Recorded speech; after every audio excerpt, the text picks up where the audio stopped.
Eran las 7 de la mañana cuando escuché el ruido. No era un golpe común, era un estruendo violento, como si algo pesado estuviera siendo lanzado contra mi puerta.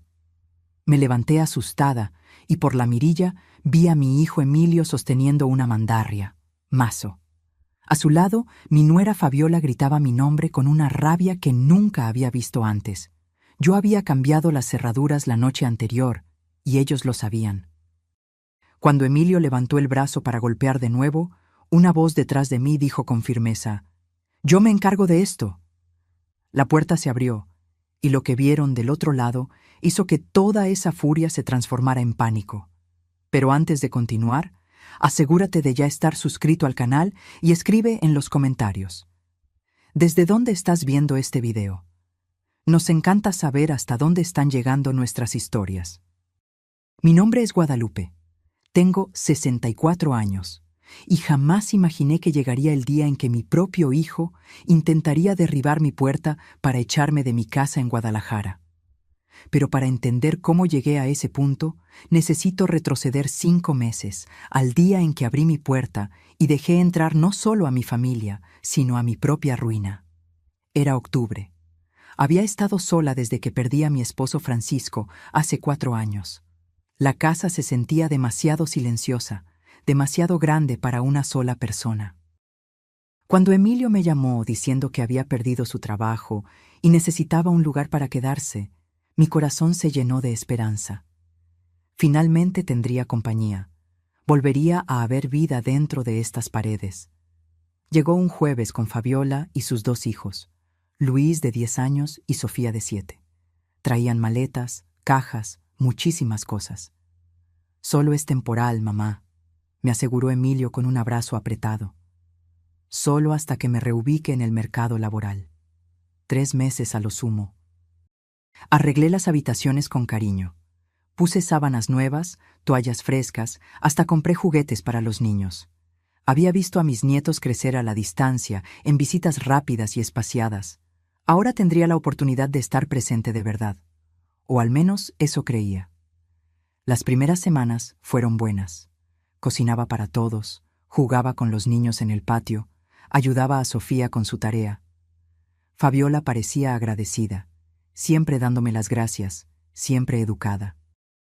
Emilio salía temprano a buscar empleo y regresaba cansado por la noche.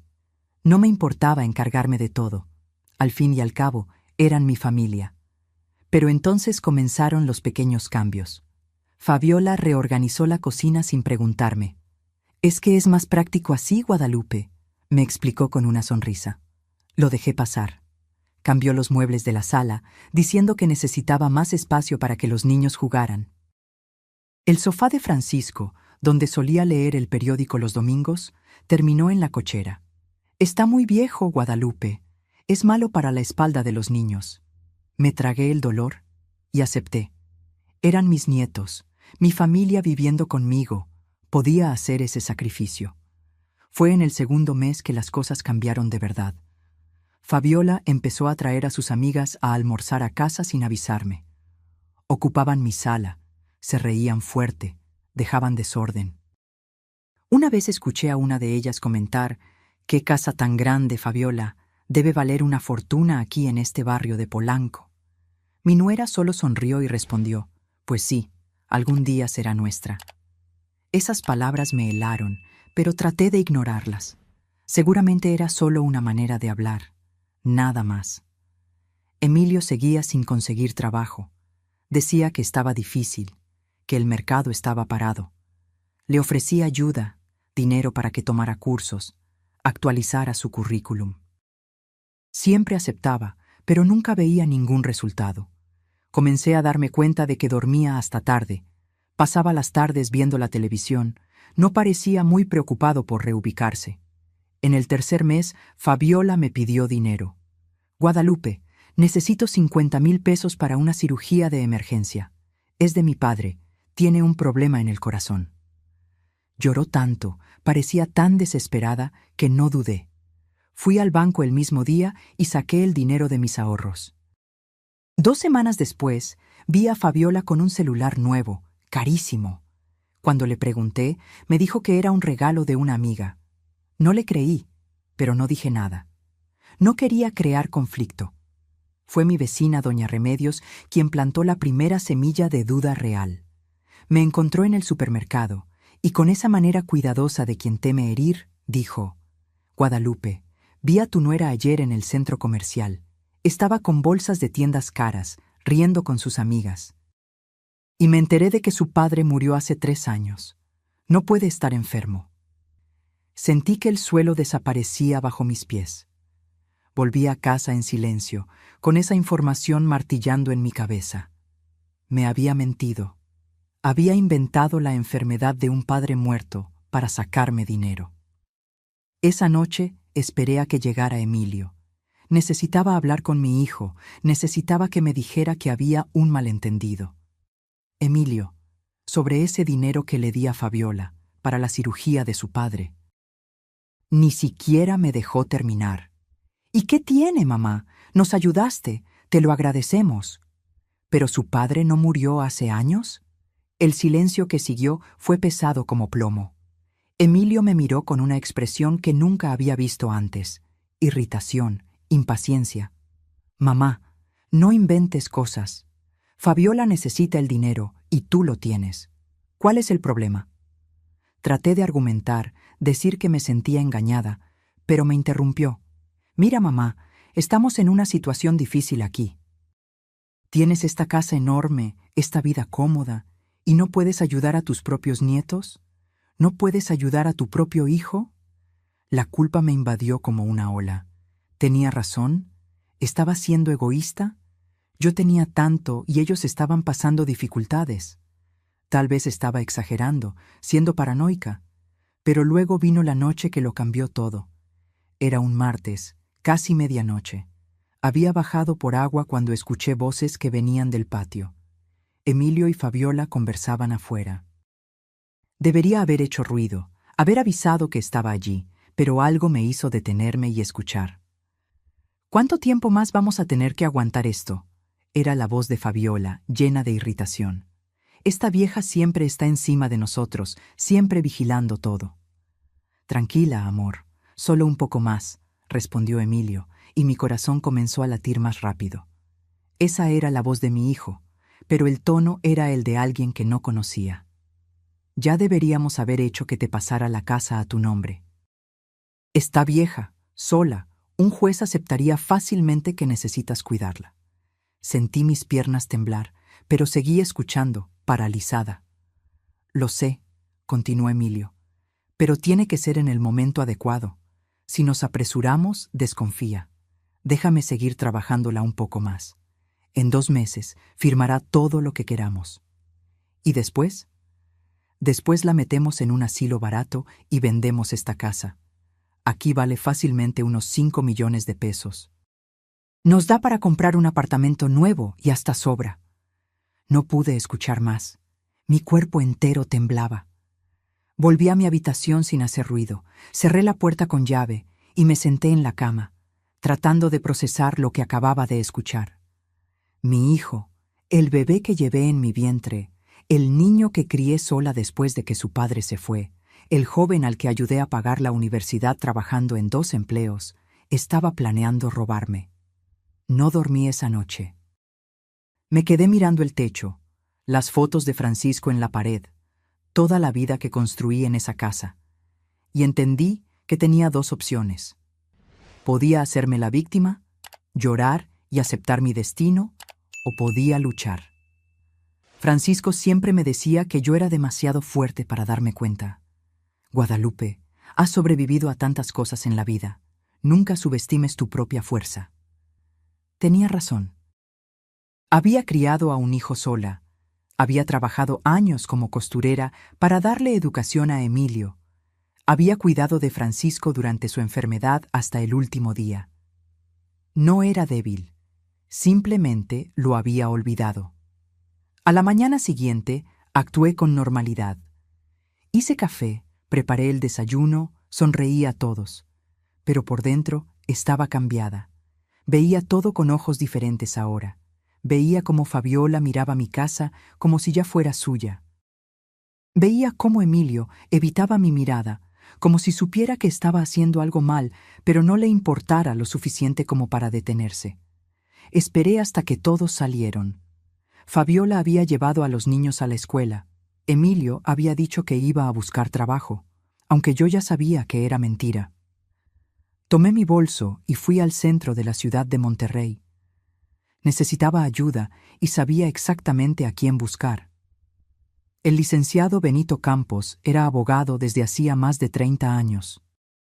Él había manejado el inventario cuando Francisco murió, me había ayudado con el papeleo de la casa. Era un hombre serio, confiable, discreto. Cuando entré en su despacho, me saludó con una cálida sonrisa. «Doña Guadalupe, qué grata sorpresa. ¿Cuánto tiempo? Siéntese, por favor». Me senté, y por primera vez desde que había escuchado esa conversación, me vinieron las lágrimas. Le conté todo. La mudanza a mi casa, las mentiras, el dinero robado y finalmente la conversación que había escuchado en el patio. El leak. Benito escuchó todo en silencio, tomando notas, su rostro cada vez más serio. Cuando terminé, suspiró profundamente. «Doña Guadalupe, lo que su hijo está planeando se llama apropiación indebida o abuso patrimonial de adulto mayor. Es un delito según la ley.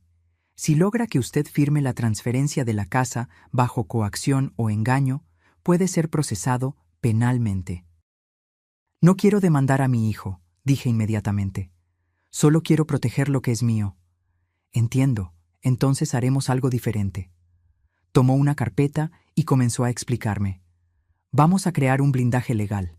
Voy a preparar documentos que colocan su casa en un fideicomiso, un tipo de protección jurídica.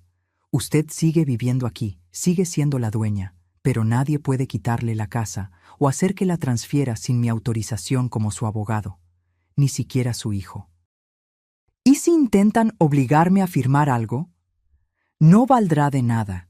La casa estará legalmente protegida.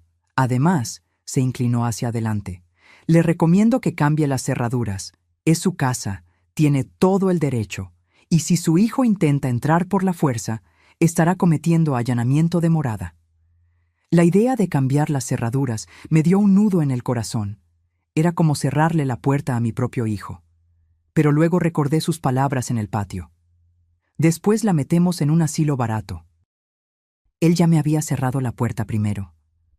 «¿Cuánto tiempo se tarda en preparar esos documentos?», pregunté. «Una semana. Pero, doña Guadalupe, hay algo importante». Me miró a los ojos. «Necesitará pruebas de esa conversación que escuchó, de sus planes. Porque si esto llega a la justicia, su palabra contra la de ellos puede no ser suficiente». Fue entonces cuando recordé algo. Mi celular tenía una aplicación de grabación que mi amiga me había mostrado meses atrás. Nunca la había usado, pero seguía allí.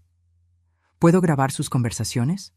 Si es en su propia casa, sí, es legal, y puede ser la diferencia entre conservar su casa o perderla.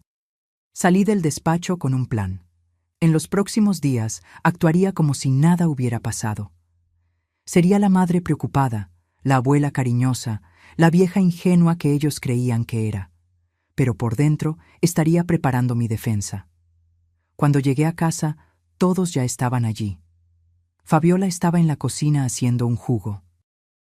¿Dónde estaba Guadalupe? Estábamos preocupados. Mentí con una facilidad que me sorprendió. Fui al médico, mi hija. Exámenes de rutina. «Ah, qué bueno. La salud es lo primero». Ella sonrió, pero sus ojos estaban fríos. Ya no me engañaban más. Esa noche puse mi celular a grabar y lo dejé escondido en la sala. Me fui a dormir temprano, o al menos fingí que lo hice. Me quedé en mi habitación con la puerta entreabierta, esperando. Alrededor de las 11, escuché a Emilio y Fabiola bajar. Se sentaron en la sala, justo donde estaba mi teléfono escondido detrás de un florero, y comenzaron a conversar.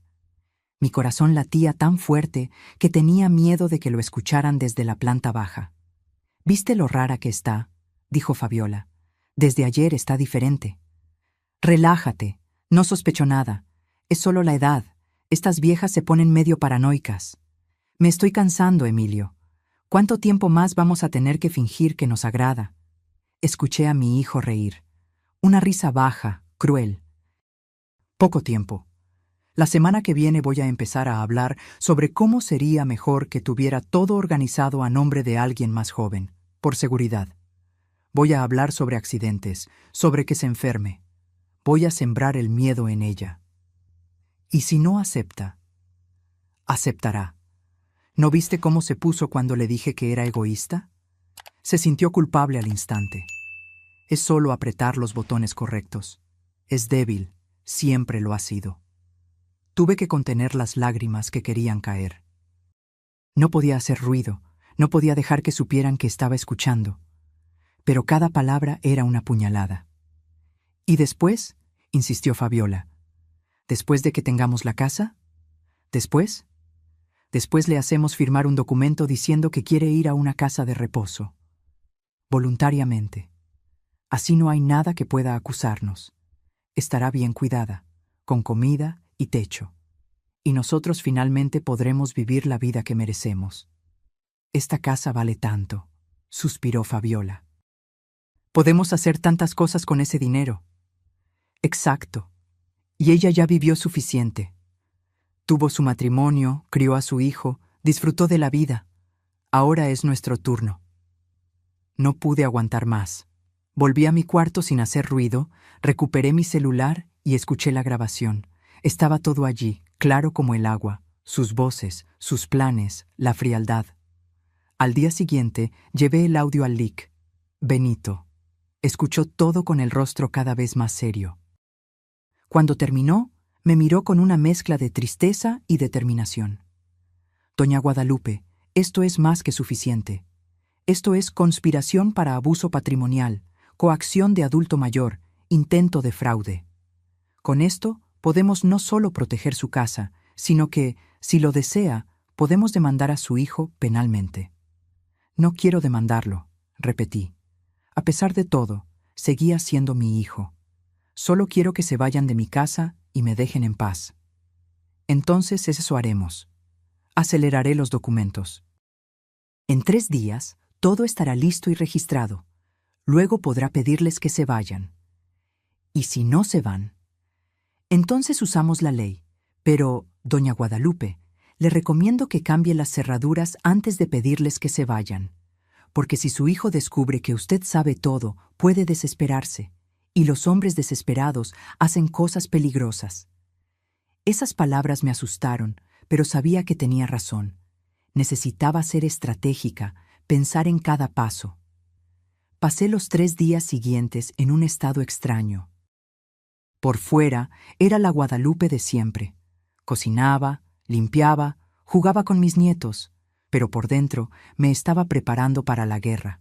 Organicé mis documentos, separé mis joyas en un lugar seguro, saqué copias de todo lo importante. El miércoles, el LIC. Benito me llamó. Está listo. Puede venir a firmar esta tarde. Inventé una excusa cualquiera sobre ir al banco y salí. En su despacho firmé página tras página. Documentos que colocaban mi casa en un fideicomiso irrevocable, que me nombraban como beneficiaria vitalicia, que impedían cualquier transferencia sin la autorización expresa del abogado. Cuando terminamos, me entregó una carpeta gruesa. Estos son sus documentos. Guárdelos en un lugar seguro. Y me entregó una tarjeta. Es el contacto de un cerrajero de confianza. Puede ir a su casa esta noche, después de que todos duerman. Cambiará todas las cerraduras sin hacer ruido. Miré esa tarjeta. Era real. De verdad iba a hacer esto. Iba a encerrar a mi hijo fuera de mi propia casa. Una parte de mí se sentía monstruosa, pero luego recordé su risa en la grabación, su plan de tirarme a un asilo. Gracias, Lic, Benito, por todo. Doña Guadalupe, usted está haciendo lo correcto, y si me necesita para cualquier cosa, estaré aquí. Por cierto, dudó. Cuando les pida que se vayan, me gustaría estar allí, como testigo, y para asegurar que todo se haga legalmente. Estuve de acuerdo. Tener a alguien a mi lado me hacía sentir menos sola. Esa noche esperé a que todos durmieran. Alrededor de la medianoche llegó el cerrajero. Era un hombre mayor, de unos 70 años, que trabajaba desde hacía décadas. «Mi hija», me dijo en voz baja, «ya he hecho esto muchas veces, para mujeres que huyen de maridos violentos, para padres que se protegen de hijos adictos. Usted no está sola en esto». Sus palabras me reconfortaron más de lo que imaginaba. Trabajó durante 2 horas, cambiando las cerraduras de la puerta principal, de la puerta de la cocina, de la cochera. Cuando terminó, me entregó un manojo de llaves nuevas. «Estas son las únicas copias, guárdelas bien. Y si puedo darle un consejo, cuando tenga que enfrentarlos, no vacile. La gente así percibe la debilidad y la usa en nuestra contra». Le pagué y se fue. Me quedé sola en la sala, sosteniendo esas llaves, sabiendo que acababa de cruzar una línea de la que nunca podría volver. Pero no me arrepentí. A la mañana siguiente, llamé al LIC. «Benito, ¿puede venir mañana, viernes? ¿Temprano en la mañana? ¿A qué hora?»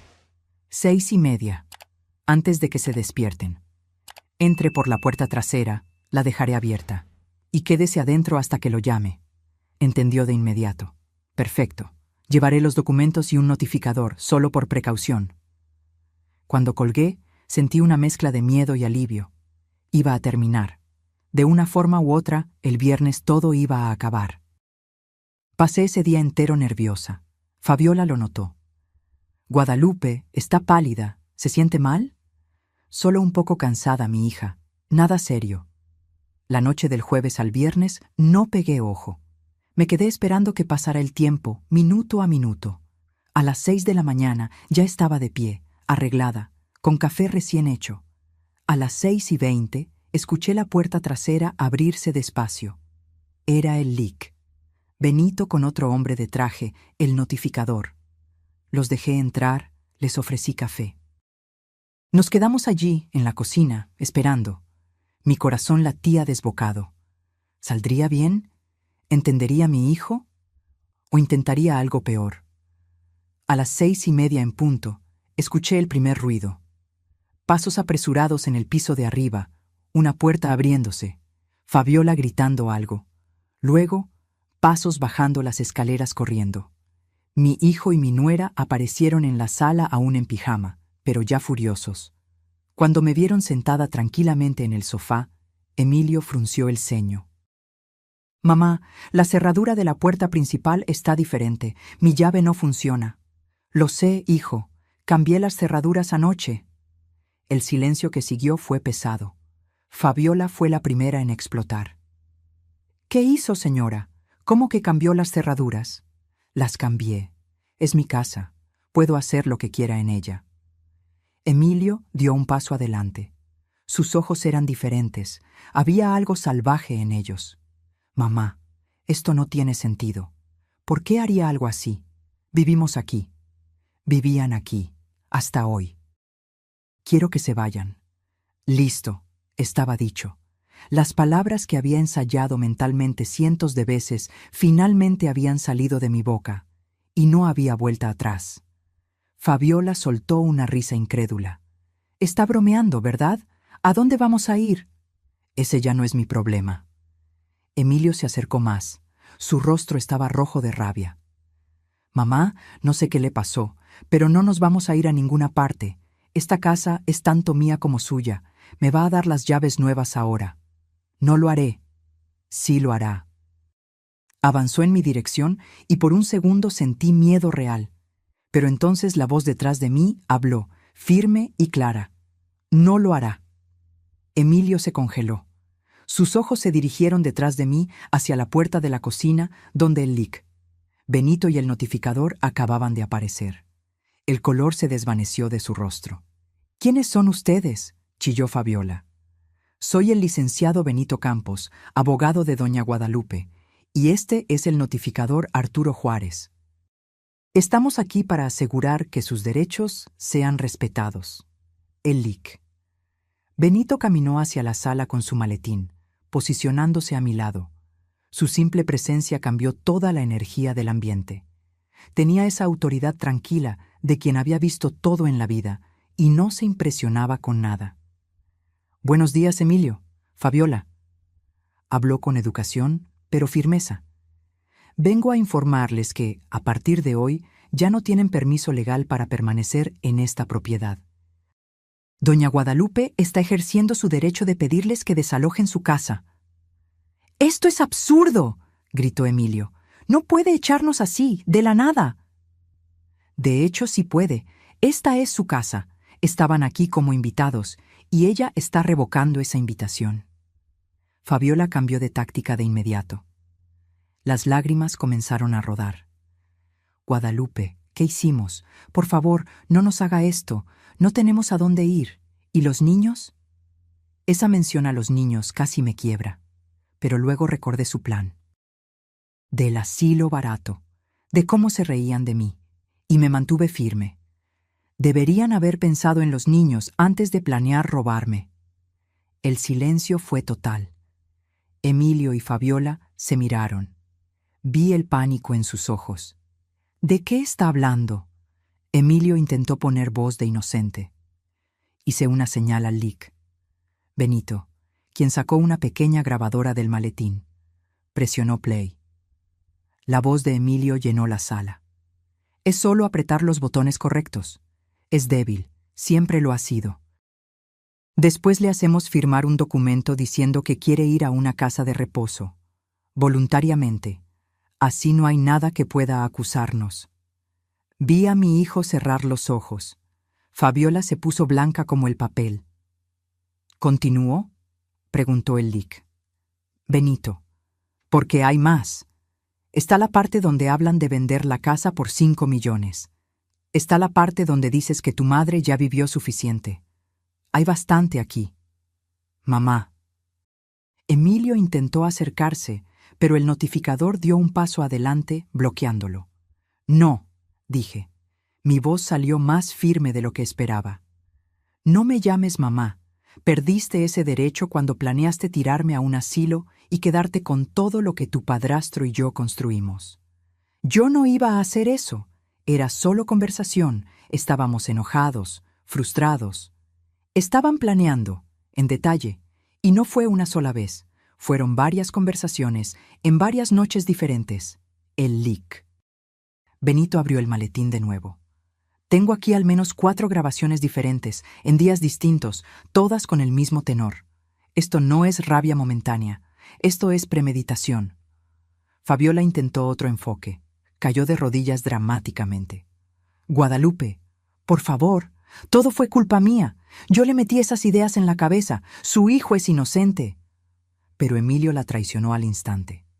«Cállate, Fabiola. No vas a echarme la culpa de todo a mí». Se volvió hacia ella con rabia. «Fuiste tú quien dijo que la casa valía 5 millones. Fuiste tú quien investigó los asilos baratos». Y allí, frente a mí, comenzaron a destruirse. Fabiola gritando que Emilio era débil y manipulable. Emilio diciendo que se casó con una aprovechada. El notificador miró al Lic. Benito, que solo suspiró. «Ya basta», dije. Mi voz cortó la discusión. «No quiero escuchar más. Tienen hasta el domingo por la noche para irse. Pueden llevarse su ropa y pertenencias personales. Nada más». El lunes por la mañana cambió la cerradura de la puerta interna de los cuartos también, así que ni piensen en volver. «Mamá, por favor». Emilio intentó de nuevo, pero ahora las lágrimas eran reales. «Lo siento, me equivoqué, pero no puedes hacer esto. Soy tu hijo. Eras mi hijo. El Emilio que yo crié ya no existía, o tal vez nunca existió, y yo solo estaba viendo lo que quería ver». El Lic. Benito puso una carpeta sobre la mesa. «Solo para que quede claro, esta casa está en un fideicomiso irrevocable. Aunque doña Guadalupe quisiera, no puede transferir esta propiedad a nadie sin mi autorización como abogado. Cualquier documento que intenten hacerla firmar no tendrá valor legal alguno». Vi la derrota apoderarse del rostro de Emilio. Fue en ese momento que entendió que había perdido de verdad. Ya no había forma de manipular, ya no había forma de engañar. «Sobre los 50,000 pesos que me sacaste con mentiras», dije, mirando a Fabiola, «los quiero de vuelta. Tienen 30 días, de lo contrario los demando por estafa. No tenemos ese dinero, gritó ella. Entonces empiecen a juntarlo, porque no voy a rendirme. Fabiola miró a Emilio, esperando que dijera algo, pero Emilio no dijo nada. Estaba de pie en medio de la sala, mirándome como si estuviera viendo a una extraña. Tal vez era exactamente eso en lo que me había convertido para él, una extraña que no se dejaría manipular más. «Tienen hasta el domingo a las 6 de la tarde», repitió el lic. Benito sacando algunos papeles del maletín. «Este es un acuerdo de desalojo amistoso. Si se van voluntariamente, no se hará nada más. Si no se van, el lunes por la mañana comenzamos el proceso de desalojo judicial, y ahí las cosas se ponen mucho más complicadas para ustedes». Fabiola le arrebató el papel de la mano. Sus ojos recorrían las líneas, buscando alguna laguna legal, alguna salida. No la iba a encontrar. El lic. Benito era demasiado bueno en lo que hacía. «¿Y los niños?», dijo, cambiando de táctica de nuevo. «¿Van a poner a 2 niños en la calle? ¿Qué clase de abuela hace eso?». Esas palabras fueron hechas para lastimarme, y lo hicieron, pero estaba preparada. La clase de abuela que no va a permitir que usen a sus nietos como escudo. Luis y Sofía no tienen culpa de nada. Pero ustedes, como padres, tienen la responsabilidad de cuidarlos, no yo. «Usted siempre fue una egoísta», escupió Fabiola. «Siempre pensó solo en usted. Emilio me contó lo fría que era con él de niño».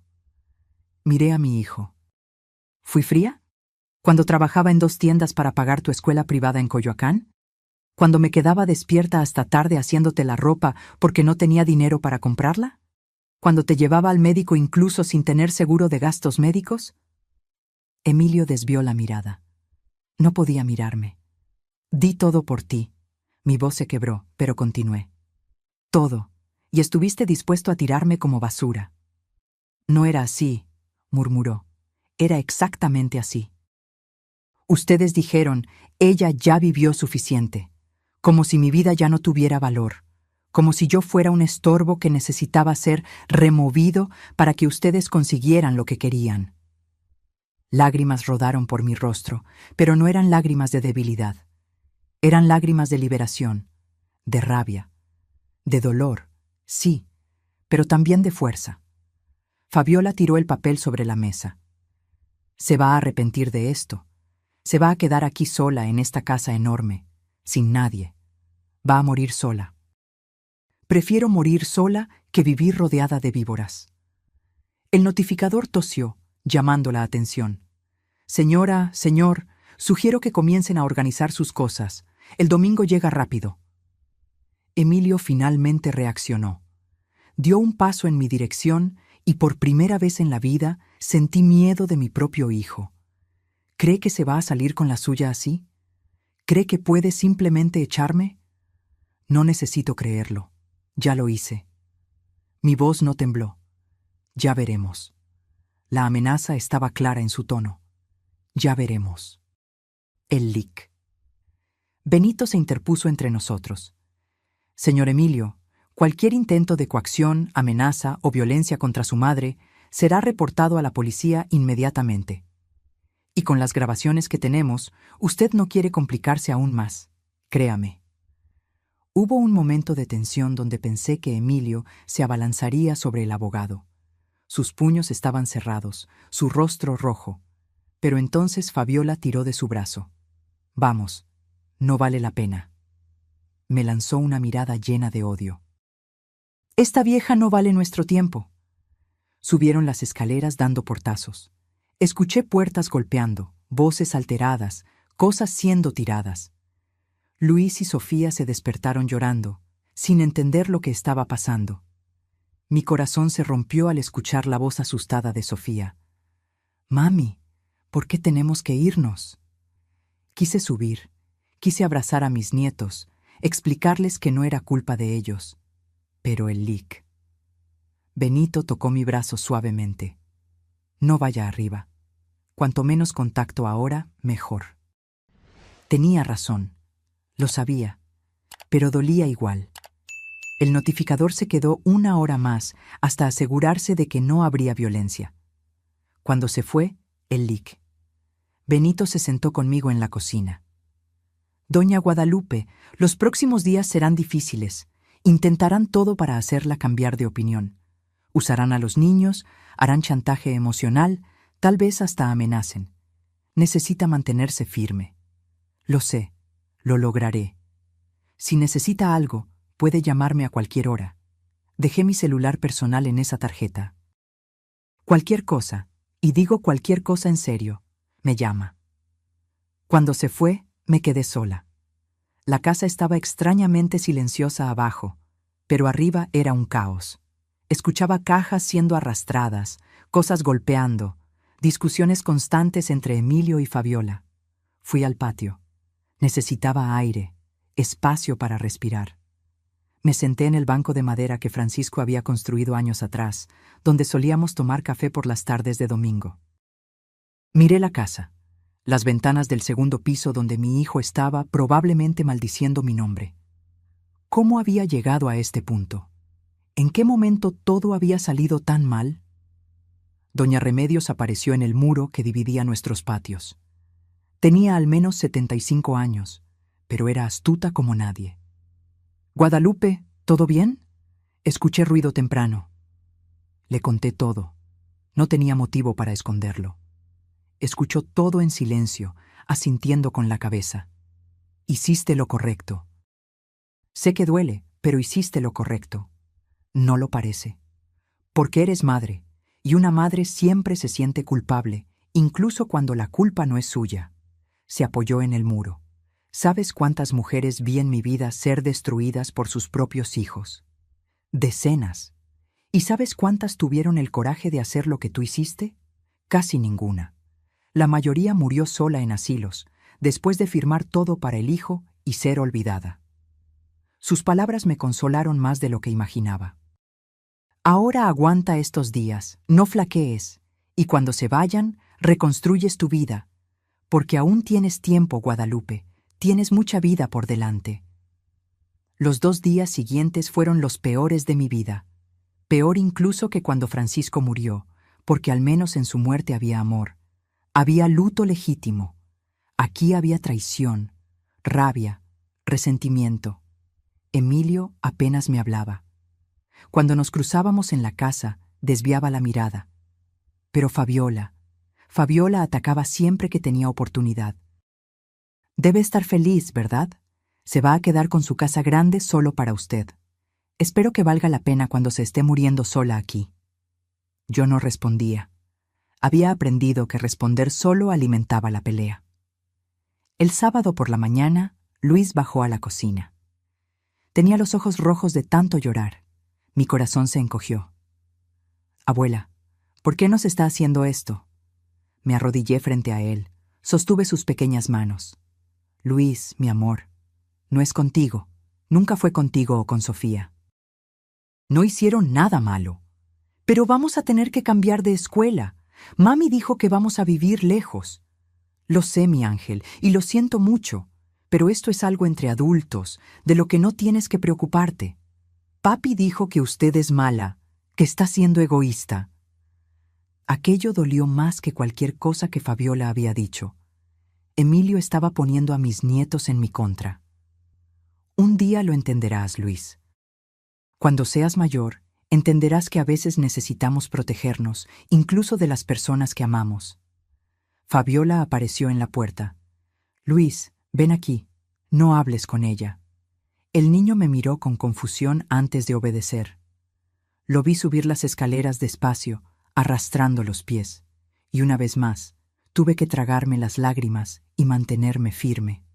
El domingo llegó pesado, gris, amenazando lluvia. Comenzaron a cargar sus cosas temprano.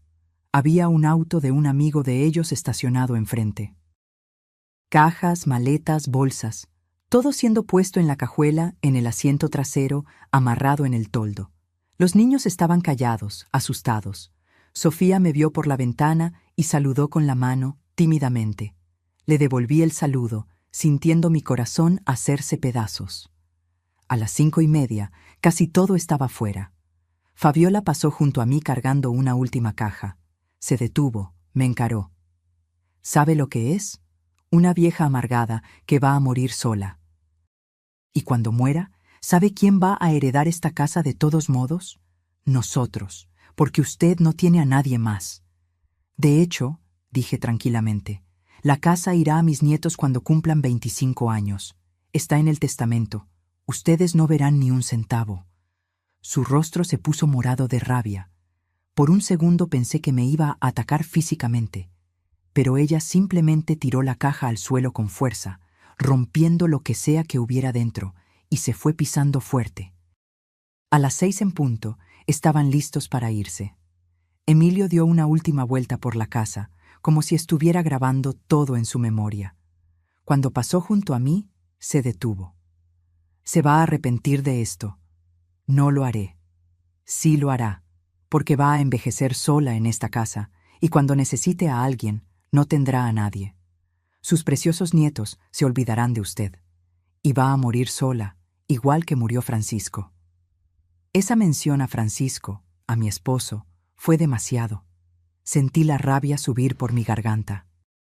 Francisco murió rodeado de amor, murió con dignidad, con respeto, y si muero sola, al menos moriré libre.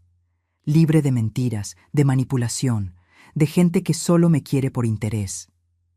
Emilio me miró por un largo segundo más, luego se giró y se fue. No se despidió, no dijo nada más. Simplemente se subió al auto y se marchó. Me quedé en la puerta, viendo el auto desaparecer en la esquina. La lluvia comenzó a caer, leve primero, luego más fuerte. Y me quedé allí, dejando que el agua mojara mi rostro, se mezclara con mis lágrimas. Cuando finalmente entré y cerré la puerta, la casa estaba en silencio absoluto. Un silencio diferente. Ya no era el silencio pesado de antes, lleno de tensión y mentiras. Era un silencio limpio. Vacío, sí, pero limpio. Caminé por la casa despacio.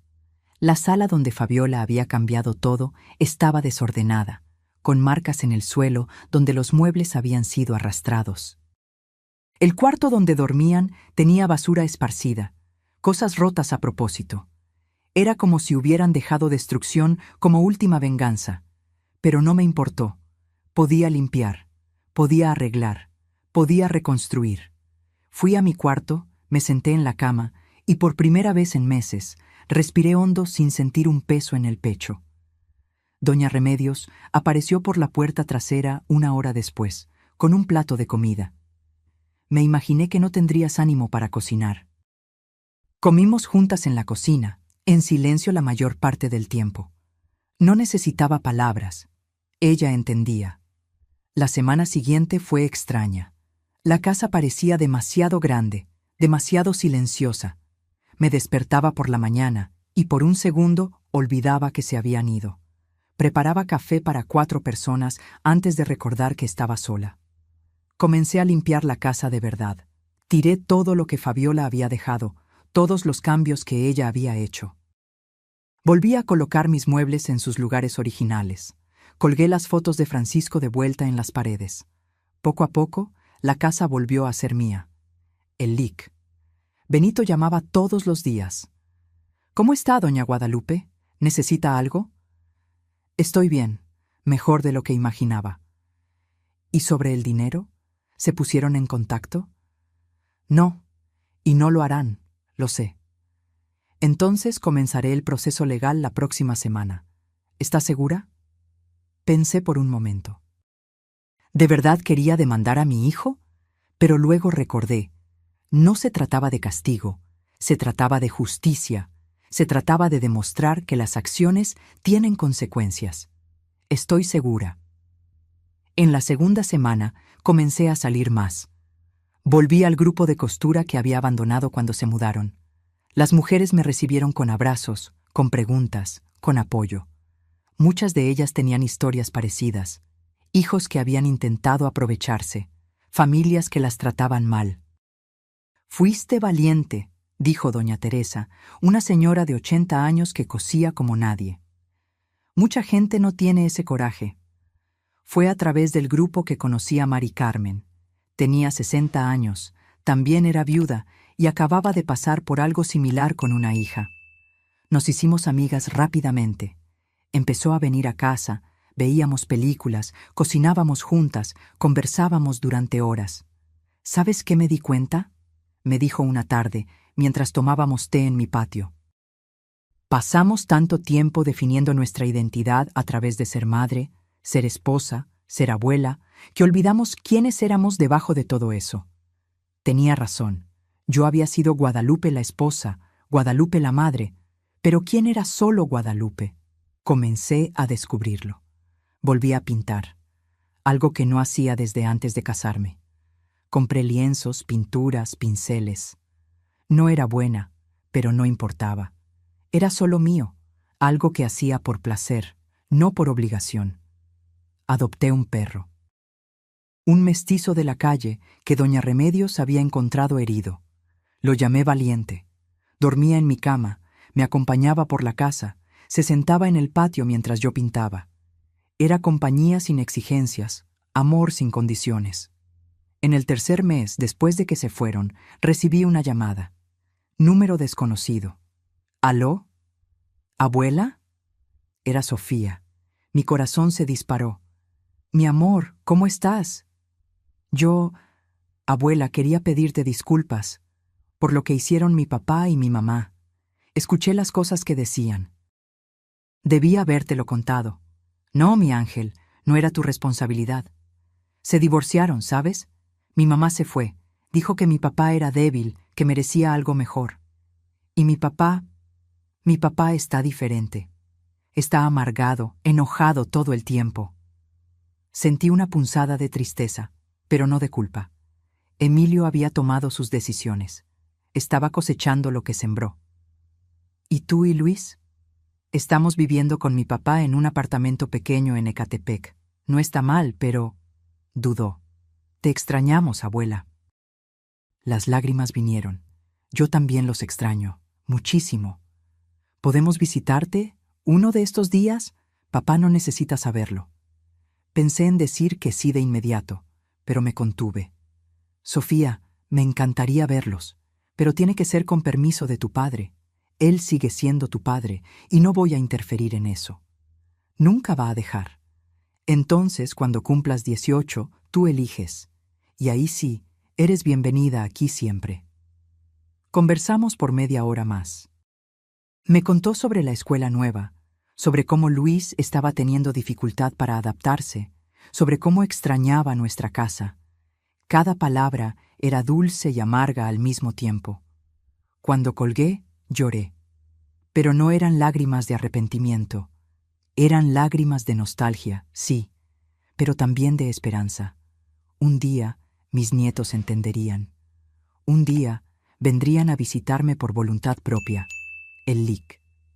Benito consiguió una orden judicial para que Emilio y Fabiola devolvieran los 50,000 pesos. Contestaron, claro, pero la grabación era demasiada prueba. Un juez determinó que tenían 6 meses para pagar, o habría proceso penal. No se trataba del dinero. Nunca lo había sido. Se trataba de justicia. Demostrar que yo no era la vieja ingenua que ellos pensaron que era. En el cuarto mes, cambié los colores de toda la casa. Pinté la sala de un azul claro que siempre quise, pero que a Francisco no le gustaba. Cambié las cortinas por unas modernas, ligeras. Compré plantas, muchas plantas, y transformé un rincón del patio en un jardín pequeño, pero lleno de flores. Mari Carmen me ayudó. Doña Remedios también. Hubo un día que había 5 mujeres aquí en casa, todas de nuestra edad, pintando, riendo, contando historias. Fue uno de los días más felices que tuve en años. Hoy, 6 meses después de ese domingo lluvioso, me despierto, y lo primero que veo es a Valiente durmiendo a los pies de la cama. La segunda cosa es la luz del sol entrando por la ventana, iluminando la pared azul que elegí. Y la tercera cosa es la sensación de paz. No es una paz perfecta. Aún hay días que pienso en Emilio, que me pregunto cómo está, si está bien.